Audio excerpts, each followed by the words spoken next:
ఇండియాలోనే #1 varicose veins hospital Avis vascular centre. Hello Vanaja గారు. Hello మా. మొన్నటి వరకు వరలక్ష్మి వ్రతం రోజున సో కాల్డ్ సెలబ్రిటీస్ వాళ్ళు చేసినవి, వాళ్ళ వాయినాలు ఇచ్చినవి అన్నీ కూడా చూసాము. అంతా అయ్యింది.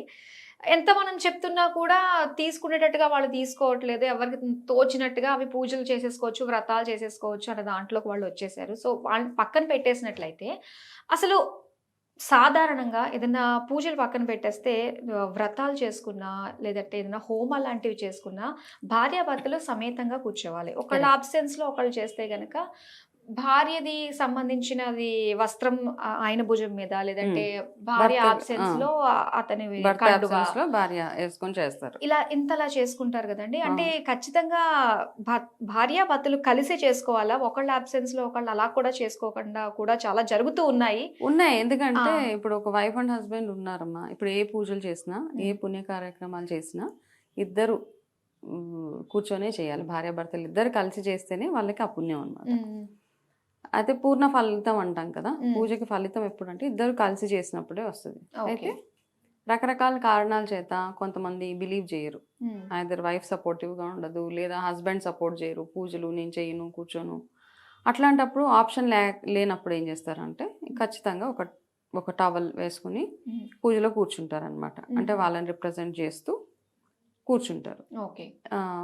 అది ఒక పద్ధతి మనది. మన పాతకాలం నుంచి వచ్చే హ్మ్. ఎప్పుడైనా హెల్త్ ఇష్యూస్ ఉంటాయి. హస్బెండ్‌కి హెల్త్ ఇష్యూ వాళ్ళ ఆ! కోసం హోమాలు చేయాలి, వ్రతాలు చేయాలన్నప్పుడు భార్య ఏం చేస్తది మరి కొన్ని లేవలేని పరిస్థితిలో కొంతమంది హ్మ్. ఉంటారు కదా! అవును. మగవాళ్ళు.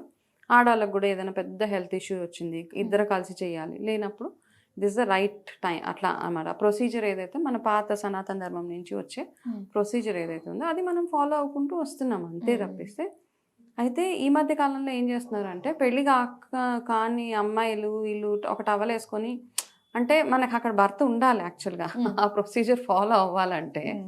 భర్త లేకుండా మీరు టవల్ వేసేసుకొని అట్లాంటివి కాదు కదా! హ్మ్. ఇప్పుడేంటంటే మన పురాణాలు ఏం చెప్పారు పెళ్లి కాకముందు చేసుకునే కొన్ని పూజలున్నాయి అమ్మాయిలు. పెళ్ళయిన తర్వాత చేసుకోవాల్సిన ఇప్పుడు వరలక్ష్మి వ్రతం, సుమంగళి పూజ అనుకోవచ్చు మనం. హ్మ్. భర్తతో కలిసి భర్త కోసం చేసే పూజ.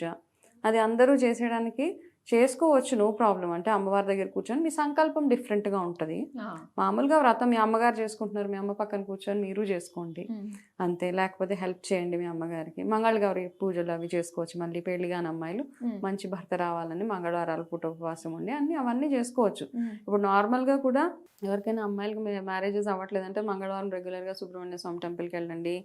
ఇలా దుర్గా పూజ చేయండి అన్నీ చెప్తూ ఉంటాం. సో, మంగళగౌరీలు అట్లాంటివి చేసుకోండి తప్పిస్తే, ఇట్లా ఏదో టవలేసుకుంటే మ్యా అది బ్యాలెన్స్ అయిపోతది అని ఆ ప్రొసీజర్‌ని మాత్రము హ్మ్. దాన్ని రాంగ్ డైరెక్షన్‌లో తీసుకెళ్ళిపోయే అమ్మాయిలు ఇన్‌స్టాగ్రామ్స్‌లో ఈ మధ్య మనం చూస్తున్నాం. అవునవును. అంటే సగం వాళ్ళకి తెలీదు. హ్మ్. ఎందుకు చేస్తున్నారు అన్న అవగాహన లేకుండా చేసేస్తారు చూడు. హ్మ్. అక్కడ ప్రాబ్లమ్ అనమాట. అట్లా చేసే వాళ్ళని ఫస్ట్ ఏంటంటే మనం స్టాప్ చేయాలి. హ్మ్. ఆళ్ళెందుకు ఏది చేసినా మనం ఏ టాపిక్ గురించి మాట్లాడినా, ఏ పూజ మొదలుపెట్టినా, ఏ పద్ధతి ఫాలో అవ్వాలన్నా మనకి మన పురాణాల్లో ఆల్రెడీ రిటన్ అనమాట. కొన్ని హ్మ్. పుస్తకాలు మనం రిఫర్ చేస్తాం కదా! మన కంప్యూటర్ కోడింగ్ ఎట్లా అయితే ఉంటదో, హ్మ్. ఇలా చేస్తేనే అది వర్క్ అవుతదనమాట. మామూలుగా కంప్యూటర్‌లో ఏమవుతదంటే మనం కోడింగ్ రాంగ్ చేసామనుకో మొత్తం ఫెటల్ అయిపోతది. హ్మ్. ఆ ప్రోగ్రామింగ్ మొత్తం పాడైపోతది. సేమ్ థింగ్ ఏంటంటే మన పూజలు అవన్నీ ఒక పద్ధతి ప్రకారం మనకి చెప్తున్నారు. ఇలా చేయాలి, కంకణాలు ఎందుకు కట్టుకోవాలి, కాళ్ళకి పసుపు ఎందుకు పెట్టుకోవాలి, ఈ పూజ ఇదే విధానంగా ఎందుకు చేయాలి, హ్మ్. ఇవన్నీ ఎలా అయితే ఉన్నాయో ఆ పద్ధతులు ఎలా ఉన్నాయో అలా ఫాలో అవ్వుకుంటూ వెళ్ళిపోవడమే. హ్మ్. దాంట్లో మనం చేసే కొత్త కొత్త మార్పులు, చేర్పులు పర్వాలేదులే ఇలా చేస్తే ఓకే. భగవంతుడు ఎప్పుడొచ్చి మనల్ని పనిష్ చేసేయడు. హ్మ్. ఓకే. చూస్తాడు. కాకపోతే ఏంటంటే మన ధర్మంగా మనం ఏవైతే ఫాలో అవ్వాలో, ఏవైతే మన రూల్ బుక్‌లో ఏవైతే ఉన్నాయో అవి మాత్రం ఫాలో అవ్వుకుంటూ వెళ్ళిపోవడం అంతే. కానీ శాస్త్రాలే శాసనాలుగా ఇంతలాగా అలా చెయ్యొద్దు, ఇలానే ఉండాలి అని చెప్పేసి చెప్తున్నా కూడా పట్టించుకోకుండా వాళ్ళకి నచ్చినట్టు చేస్తూ, వాళ్ళ ఫాలోవర్స్ ఎవరైతే ఉన్నారో మంచిగా మాట్లాడే వాళ్ళని టార్గెట్ చేస్తూ, మీరు చూసుకోండి ముందు, తర్వాత వాళ్ళ గురించి మాట్లాడండి. అంటే హ్మ్. మంచి చెప్పడానికి కూడా ఇదొక ప్లాట్‌ఫార్మ్‌గా మనకి చెప్పే అవకాశం కూడా లేకుండా చాలా మంది చేస్తున్నారు. ఎగ్జాక్ట్‌లీ. ఇదేం ఘోరం దీన్నేమనాలండి అసలు? కాబట్టి అంటే ఫస్ట్ థింగ్ ఏంటంటే ఈ పూజల విషయం ఇంకా ఏది ఎట్లా ఉన్నా గానీ, హ్మ్. మన మేకప్‌లు గానీ, ప్రోడక్ట్ విషయాలు ఇవన్నీ పక్కన పెట్టేస్తే, హ్మ్. అట్‌లీస్ట్ పూజలు ఏవైతే ఉంటాయో ఒక్కొక్క ఫ్యామిలీకి ఒక్కొక్క కల్చర్ ఉంటది. కదా, ఒక్కొక్క స్టేట్లో ఒక్కొక్క కల్చర్. ఉగాది మనం ఒకలా జరుపుకుంటే కర్ణాటకలో ఒకలా జరుపుకుంటారు, ఇంకొకటి అట్లా తమిళనాడులో ఇంకొకలాగా జరుపుకుంటారు. సో ఏవి ఎక్కడ ఎలా జరుపుకోవాలో అవన్నీ పక్కన పెట్టేస్తే మీకంటూ మీ తరతరాల నుంచి, మీ 7 తరాల నుంచి ఒక పద్ధతి అట్లా ఫాలో. కేదార్నోమ్ అంటాం, కేదార్నోమ్కి ఒక పర్టికులర్ ప్రసాదమే వండుతారు. పెసరబూర్లు కొంతమంది, అరిసెలు కొంతమంది, ఇట్లా కేదారేసు. సో అంతవరకే చేయండి అంతే. అవి ఎక్కడ మీకు ఏదైతే ఫాలో అవుతున్నారో అది మాత్రమే ఫాలో అవ్వండి. మీ పక్కింటోళ్ళు ఏదో చేశారు, ఎవరో ఇన్స్టాగ్రామ్లో పెద్ద ఇన్ఫ్లుయెన్సర్ వచ్చి ఏదో చూపిస్తున్నారు, ఇదే పద్ధతి ఇట్లానే చేయాలి అంటే మాత్రం కంప్లీట్గా మీరు చేసే పూజలు ఏ మాత్రం మనకి పనికిరావు. మనం చేసే ప్రతి ఒక్క పూజ మన ఫ్యామిలీ గ్రో అవ్వడానికి, మన పిల్లలు, మన ఇంటిల్లిపాది ఆనందంగా, సంతోషంగా, ఆరోగ్యంగా అన్ని విధాలా బాగుండాలనే చేస్తాం కదా ఏ పూజ చేసినా. అంతే కదా, మనం దేవుణ్ణి ప్రసన్నం చేసుకోవడానికి ఒకటైతే, రెండోది మనం చేసే ప్రతి ఒక్క పూజ మనకు ఒక ప్రొటెక్షన్ అనమాట. మనం చేసే నోములు, మనం ఇయర్లీ అంటాం, చాలా మంది ఈ మధ్య పిల్లలు చూస్తుంటే నోములు ఉంటాయి వాళ్ళకి, ఆ నోములు అసలు వాళ్ళు క్యారీ చేయరు, ముందుకు తీసుకెళ్లరు అసలు. చాలా మంది వచ్చి బాధపడుతూ ఉంటారు. ఇలాగే అప్పుడప్పుడు కలుస్తూ ఉంటాం. రీసెంట్గా పెళ్ళిళ్ళు అయిన అమ్మాయిలు, అబ్బాయిలు ఉంటారు కదా, వాళ్ళ ఫ్యామిలీలో కేదార్నం ఉంటుంది, నెక్స్ట్ వాళ్ళు క్యారీ చేయాలి. అబ్బా నాకు టైం లేదు, నేను అక్కర్లేదు, నేను తీసుకోను, అట్లా అంటూ ఉంటే ఫ్యామిలీ ఎంత బాధపడుతూ ఉంటారో. అట్లీస్ట్ చిన్న చిన్నవన్నా ఓకే, డైలీ రిచువల్స్, డైలీ పూజలు అవన్నీ చేసినా చేయకపోయినా మెయిన్ థింగ్స్ ఏవైతే ఉంటాయో, మీ ఫ్యామిలీ పరంపర ఏదైతే కంటిన్యూ అవ్వాలి అని మీరు అనుకుంటే కనుక అట్లాంటివి డెఫినెట్గా చేసుకుంటూ వెళ్ళడం. అండ్ మీకు తోచినట్టుగా మీరు చేసేసుకోకండి. టవల్ వేసుకొని చేసేసుకుంటే భర్త ఉన్నట్టే లెక్క, ఎక్కడున్నాడో ఆ భర్త మరి మనకు తెలియదు కదా.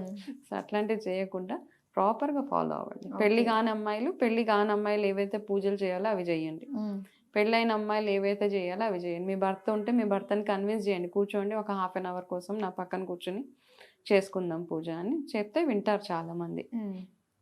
సరిగ్గా పూజ అయ్యే రోజే ఫైటింగ్ చేస్తే మాత్రం ఎవరు వచ్చి వినరు. కొన్ని కేటగిరీ వాళ్ళు ఉంటారు, వాళ్ళు ఏంటంటే ఇంపార్టెంట్ అకేషన్ రోజే దెబ్బలాడతారు. అలాంటప్పుడు చాలా కష్టం. అది ఎవరికి ఎవరు తగ్గాలో, ఎవరైనా ఎగ్గాలో. పండగ వచ్చినప్పుడు, బర్త్డేస్ వచ్చినప్పుడే ఫైట్ అవుతుంది వాళ్ళిద్దరికి. అయితే ఇక్కడ ఇంకోటి ఏంటంటే అండి, ఇప్పుడు ఫర్ సపోజ్ భర్తకి 2 marriages ఉంటాయి, సో ఆవిడని వదిలేసి ఇంకొక ఆవిడతో ఉంటూ ఉంటారు. ఇలాంటి వాళ్ళు, ఈ కేటగిరీ వాళ్ళు కూడా ఉంటారు కాబట్టి, సో మరి వీళ్ళకి ఇలాగ పీట మీద కూర్చుని భర్తతో సహా ఆ భార్యకి అవకాశం ఉంటుందా, ఈ భార్యకి అవకాశం ఉంటుందా? ఇప్పుడు లీగల్గా డైవోర్స్ అయిపోతే మాత్రం ఎవరైతే వైఫ్ ఉందో వాళ్ళతోటే ఉంటుంది. ఓకే, అంతే కదా.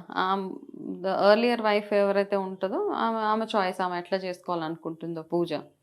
If she values the relation still ఇట్లా టవల్ వేసుకొని చేసే అది ఆమెకి వర్తిస్తుందని అనుకుంటున్నాను నేను. ఓకే, ఓకే, చాలా కోణాలు ఉంటాయి యాక్చువల్ గా మాట్లాడుకోవడానికి. ఎందుకంటే ఎవరు తగ్గట్టు వాళ్ళే ఇది ఒక రిచువల్ లాగా పెట్టేసుకున్నారు కాబట్టి ఎవరిని సాటిస్ఫై చేయలేం. కానీ శాస్త్రాల్లో ఏం చెప్పిందో అదే దాన్ని మనం చెడగొట్టకూడదు కదా, చెడగొట్టద్దు. అట్లీస్ట్ ఏంటంటే మనకు ఒక సెల్ఫ్ సాటిస్ఫాక్షన్, నేను ఇలా ఉండి నా సాంప్రదాయాన్ని నేను చక్కగా ఫాలో అవుతున్నాను అని మనకు ఒక సెల్ఫ్ సాటిస్ఫాక్షన్ ఉంటుంది. అట్లా చేసేవాళ్ళు చాలా మంది ఉన్నారు. మనకి అట్ల తద్దులు ఇవన్నీ ఎంత రిచువల్, ఎంత బాగా చేస్తారు. ఇప్పుడు ఏంటంటే దాన్ని అంతా ఒక ఫ్యాన్సీ కోణంలో చేస్తున్నారు. మొత్తం అంతా కూడా ఒక వీడియో ఎంత బాగా వచ్చింది, ఎంత బాగా అలంకరణ చేశారు. వీడియో నిజంగానే నేను చాలా దగ్గర చెప్తాను, పెళ్లిలో కూడా పెళ్లి తంతుని మొత్తం కంప్లీట్ గా చెడగొట్టేశారు అందరూ. పెళ్లి అన్నది ఒక ప్రాపర్ గా ముహూర్తం టైంకి జరగాల్సిన దాన్ని అంతా పిచ్చి పిచ్చిగా చేసేసి, ఐ విష్ ఎప్పుడో ఇంకా ఇక్కడ బ్రేక్ వచ్చి మన పాత పద్ధతులు మళ్ళీ తీసుకెళ్ళి ముందుకు వెళ్తూ ఉంటే చాలా బాగుంటుంది. ఈ ఫోన్ దగ్గర ఒక బ్రేక్ వస్తే బాగుంది అనిపిస్తుంది. కానీ మనకు కూడా దాంతో కావాలి, దానికి ఏదో ఒక చిన్న ఆల్టర్నేట్ ఉండాలి. కానీ ఇంతలా ఒక పిచ్చిలా, ఒక క్రేజీ లాగా ఉండకుండా నిజంగా అసలు ఫోన్ ఎట్లా అయిపోయిందంటే, మామూలుగా బిగ్ బాస్కెట్ లో ఏదో ఆర్డర్ చేద్దామని ఫోన్ తీసుకొని ఏదో ఒక పాపప్ వస్తే అక్కడ మొదలై ఇన్స్టాగ్రామ్ పావుగంట వెళ్ళిపోతుంది. దాని తర్వాత అసలు ఎందుకు తీసాను అట్లా. కాబట్టి మైండ్ఫుల్నెస్, అందుకే మనం ఇంతకుముందు ఒకసారి మాట్లాడుకున్నాము, ఆ మైండ్ఫుల్నెస్ తోటి వర్క్ చేస్తే ఇట్ విల్ బి బ్యూటిఫుల్. చాలా మంచి విషయాలు తెలియజేసినందుకు థ్యాంక్ యూ సో మచ్. నమస్తే అమ్మా.